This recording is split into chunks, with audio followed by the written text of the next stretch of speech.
भारत के समुद्री तट पर बसा एक ऐसा शहर जो आने वाले दिनों में डूब जाएगा और इस शहर का कोई नामो निशान नहीं रहेगा। आखिर क्यों और कब डूबेगा ये शहर?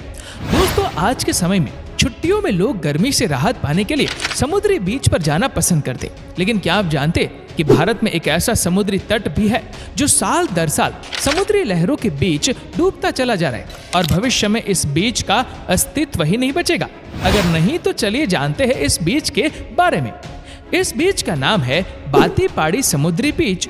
कर्नाटक में 79 से ज्यादा छोटे बड़े समुद्री किनारे यानी बीच है, जहां हर साल सैकड़ों पर्यटक घूमने के लिए जाते हैं। इन्हीं प्रसिद्ध समुद्री तटों में से एक है बातीपाड़ी, जो बेंगलुरु शहर से लगभग 296 किलोमीटर की दूरी पर है। इस तट किनारे छोटे बड़े घर हैं, जहां मछुआरे और मजदूर वर्ग के लोगों ने कई साल पहले घर बनाए थे, लेकिन अब इस बीच का अस्तित्व संकट में आ गया है, जो साल दर साल समुद्र के मुंह में समा रहा है।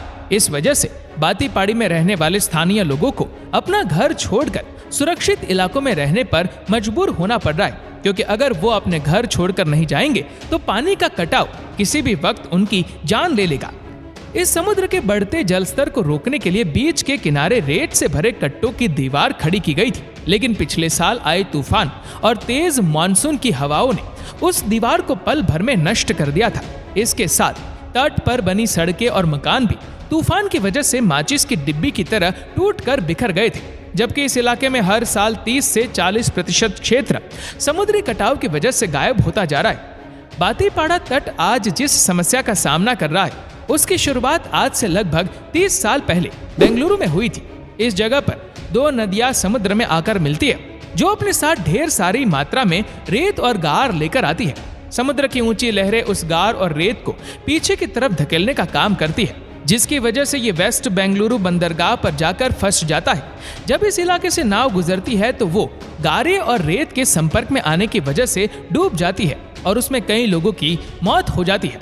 रेत और गारे का बंदरगाह तक आने से रोकने के लिए रेत की बोरी और चट्टानों की मदद से बांध बनाए गए थे, जिसकी वजह से समुद्र की लहरों में कमी आ गई थी। बेंगलुरु में समुद्र की लहरों का प्रभाव कम हो गया और वो विपरीत दिशा यानी बातीपाड़ा की तरफ बहने लगी, जिसकी वजह से तट का कटाव बढ़ने लगा था।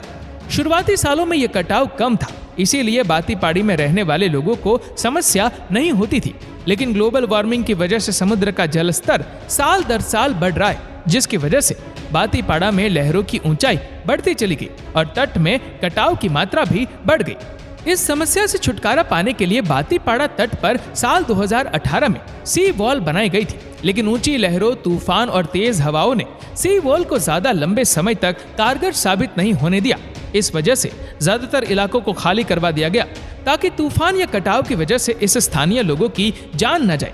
वहीं जानकारों का मानना है कि सी वॉल बनाने से समुद्री लहरों, तूफान या कटाव से नहीं बचा जा सकता है, क्योंकि ऐसा करने से लहरें अपना रास्ता बदल लेती है और उसका बुरा प्रभाव दूसरे तटों को भुगतना पड़ता है। जैसे बेंगलुरु में सी वॉल बनाने की वजह से बातीपाड़ा पर लहरों का दबाव ज्यादा बढ़ने लगा था, ठीक इसी तरह बातीपाड़ा की सी वॉल किसी दूसरे किनारे के लिए मुश्किल का सबक बन सकती है। समुद्री किनारों पर ग्रीन वॉल बनाना ज्यादा कारगर साबित हो सकता है, जो लहरों की वजह से होने वाली तटीय कटाव को काफी हद तक रोक सकता है। ग्रीन वॉल के तहत समुद्री किनारों पर कैसूरीना के पेड़ों को उगाया जा सकता है, जिससे तेज लहरों को तट तक आने से पहले उनकी गति को धीमा करने में मदद मिलती है और उससे तट का कटाव कम हो जाता है।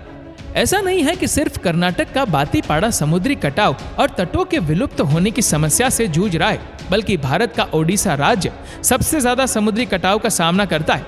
इस राज्य के 50% से ज्यादा तटों पर कटाव हो रहा है, जबकि दूसरे नंबर पर आंध्र प्रदेश का नाम शामिल है, जहां के तट 48% कटाव का सामना कर रहे हैं। इस लिस्ट में कर्नाटक तीसरे नंबर पर है, जहां फिलहाल 26% कटाव हो रहा है, लेकिन इस आंकड़े में साल दर साल वृद्धि हो रही है। जबकि भारत में कुल 2300 किलोमीटर के तट समुद्री कटाव का सामना कर रहे, जिन्हें बचाने के लिए अरबों रुपए का खर्च आएगा।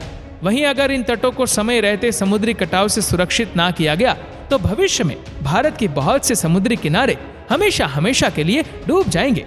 इस समस्या से छुटकारा पाने के लिए सरकार हर साल करोड़ों रुपए सी वॉल बनाने पर खर्च करती है, लेकिन ये कोई सटीक और लंबे समय तक चलने वाला हल नहीं है। तो आज के लिए बस इतना ही। और इस समस्या से बचने के लिए आपके पास कोई सुझाव है तो कमेंट करके जरूर बताना।